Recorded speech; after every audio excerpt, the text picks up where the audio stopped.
تیسرا پہلو بھی شامل کرتا ہے۔ اور وہ تیسرا پہلو کیا ہے؟ وہ یہ ہے کہ دین پر یقین رکھنے والا شخص اس پہاڑ کو نہ صرف ایک سائنسی حقیقت اور ایک فنکارانہ شاہکار کے طور پر دیکھتا ہے بلکہ اسے ایک بڑی حقیقت کی نشانی کے طور پر بھی دیکھتا ہے۔ اچھا۔ وہ سوچتا ہے کہ اسے بنانے والی ہستی کتنی عظیم ہوگی اور اس کائنات میں میری کیا حیثیت ہے۔ یعنی دین بے وقت انسان کی عقل، اس کے جذبات اور اس کی روح تینوں کو مخاطب کرتا ہے۔ واہ! اسی لیے اقبال نے کہا تھا، مذہب نہ تو محض فکر ہے، نہ محض احساس اور نہ ہی محض عمل، یہ پورے انسان کا اظہار ہے۔ یہ مثال تو اس تصور کو بالکل واضح کر دیتی ہے۔ یہ ایک متحد کرنے والے اصول کا تصور بہت طاقتور ہے نا؟ جی بالکل۔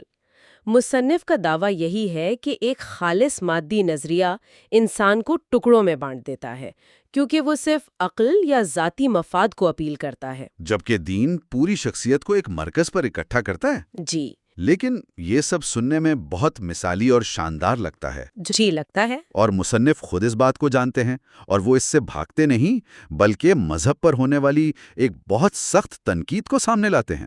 ہاں، وہ پروفیسر کیسیرر کا حوالہ دیتے ہیں جی، جو کہتے ہیں کہ مذہب تو ایک معمہ ہے، تضادات سے بھرا ہوا ہے، اور تاریخ گواہ ہے کہ اسی کی وجہ سے سب سے زیادہ نفرت اور خونی لڑائیاں ہوئی ہیں۔ اور یہ ایک ایسی تنقید ہے جسے نظر انداز نہیں کیا جا سکتا۔ لیکن پرویز صاحب کا جواب بہت دلچسپ ہے۔ ان کے دفاع کا پورا انحصار ایک بنیادی فرق پر ہے نا؟ جی، جو وہ دین اور مذہب کے درمیان کرتے ہیں۔ اچھا، تو یہاں وہ فرق آتا ہے۔ جہاں تک میں سمجھا ہوں، ان کے نزدیک دین وہ اصل ضابطہ ہے جو خدا کی طرف سے آیا، جیسے کسی آرکیٹیکٹ کا بنایا ہوا اصل نقشہ، بالکل۔ جبکہ مذہب وہ شکل ہے جو اس دین نے صدیوں میں انسانی ملاوٹوں کے بعد اختیار کر لی، جیسے وہ گھر جس میں بعد میں لوگوں نے اپنی مرضی سے تبدیلیاں کر کے اصل نقشے کو بگاڑ دیا۔ کیا یہ مثال ٹھیک ہے؟ یہ ایک بہترین مثال ہے۔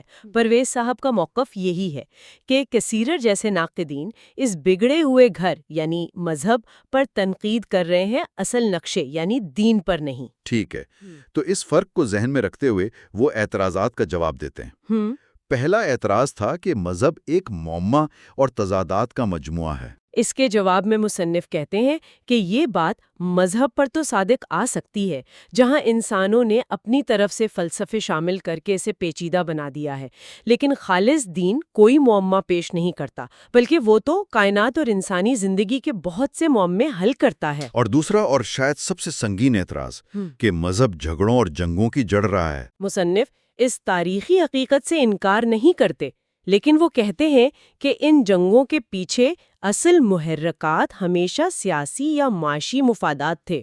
ان پر صرف مذہب کا ایک مقدس غلاف چڑھا دیا جاتا تھا۔ جی، تاکہ عام لوگوں کے جذبات سے کھیلا جا سکے۔ یہاں میں تھوڑا سا چیلنج کرنا چاہوں گا۔ ضرور۔ یہ کہنا کہ تمام مذہبی جنگیں دراصل سیاسی تھیں، یہ کچھ زیادہ ہی آسان نہیں لگتا؟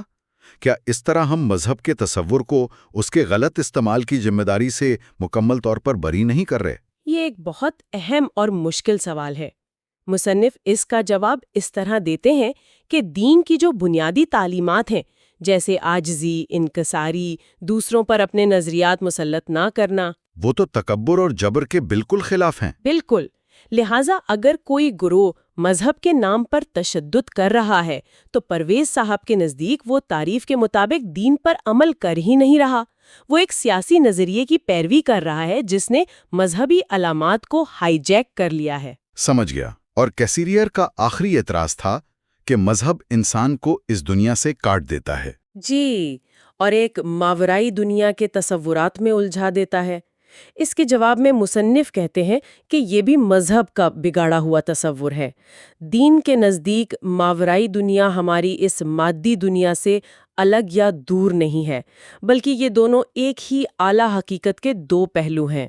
جیسے ایک ہی سکے کے دو رخ۔ جی بالکل۔ تو دین پر کی گئی سخت ترین تنقید کا جواب دینے کے بعد مصنف اپنی پوری بحث کو سمیٹتے ہیں۔ جی، اور وہ کیسیرر کی ایک بات سے اتفاق کرتے ہیں کہ دین انسانی، بہت زیادہ انسانی ہے، لیکن وہ اس کا مطلب بالکل الٹ لیتے ہیں۔ اچھا، وہ کیسے؟ مصنف کے نزدیک دین کا انسانی ہونا اس کی خانی نہیں، بلکہ یہی تو اس کا اصل مقصد اور اس کی سب سے بڑی خوبی ہے۔ کہ اس کا کام ہی انسانی زندگی کو منظم کرنا ہے۔ جی، تاکہ فرد اپنی شخصیت کو بہترین طریقے سے پروان چڑھا سکے اور معاشرے کا ایک مفید رکن بن سکے۔ اور یہاں وہ اپنا آخری اور سب سے اہم نقطہ پیش کرتے ہیں، جو کہ ہے مستقل اقدار کی فراہمی۔ بالکل، پرماننٹ ویلیوز۔ اس سے مصنف کی کیا مراد ہے؟ یہ صرف یہ کرو یہ نہ کرو کی فہرست نہیں ہے، یہ ایک شمالی ستارے کی طرح ہے، ایک ایسا معیار جو انسانی خواہشات اور وقت کے ساتھ بدلتے ہوئے حالات سے بالاتر ہو۔ کوئی مثال؟ انصاف کی قدر کو لیں۔ اگر انصاف کا کوئی مستقل اور ماورائی تصور نہ ہو تو انصاف وہی ہوگا جو اس وقت کا سب سے طاقتور شخص یا گروہ کہہ دے۔ اور کل کوئی اور طاقتور آئے گا تو انصاف کا معیار بدل جائے گا۔ بالکل۔ پرویز صاحب کا نقطہ یہ ہے کہ دین ان اقدار کو انسانی خواہشات کے دائرے سے باہر ایک مستقل بنیاد فراہم کرتا ہے۔ اور ان مستقل اقدار کے بغیر انسانی معاشرے کا کیا حال ہوگا؟ یہاں متن میں ایک بہت واضح اور چونکا دینے والا دعویٰ کیا گیا ہے۔ وہ کیا؟ مصنف کہتے ہیں کہ ان اقدار کے بغیر بنی نوع انسان جانوروں کے ریوڑ سے بہتر نہیں ہوں گے۔ یہ تو بہت سخت الفاظ ہیں۔ دین ہی وہ واحد راستہ ہے جو انسان کو اس حیوانی سطح سے بلند کر کے حقیقی معنوں میں انسان بناتا ہے۔ تو خلاصہ یہ ہے کہ آج ہم نے علامہ غلام احمد پرویز کے نقطہ نظر کا ایک تفصیلی جائزہ لیا۔ انہوں نے دین کے مقصد کو انفرادی شخصیت کی تعمیر سے شروع کیا، اسے معاشرتی ترقی کی بنیاد بنایا اور پھر جدید فلسفیانہ اعتراضات کا جواب بھی دیا۔ جی، ہم نے دیکھا کہ ان کے نزدیک دین کا سفر فرد کے اندرونی سکون سے شروع ہو کر ایک ہم آہنگ معاشرے کی تشکیل پر ختم ہوتا ہے، اور اس پورے سفر کی بنیاد وہ دین اور بگڑے ہوئے مذہب کے فرق پر رکھتی ہیں۔ اور ان کی سب سے بڑی عطا انسانیت کے لیے یہی مستقل اقدار ہیں۔ جی، جو اسے حیوانیت سے بچا کر انسانیت کے درجے پر فائز کرتی ہیں۔ اس کے ساتھ ہی آج کا یہ موضوع ختم ہوتا ہے۔ اگلے موضوع کے ساتھ پھر حاضر ہوں گے۔ اللہ حافظ۔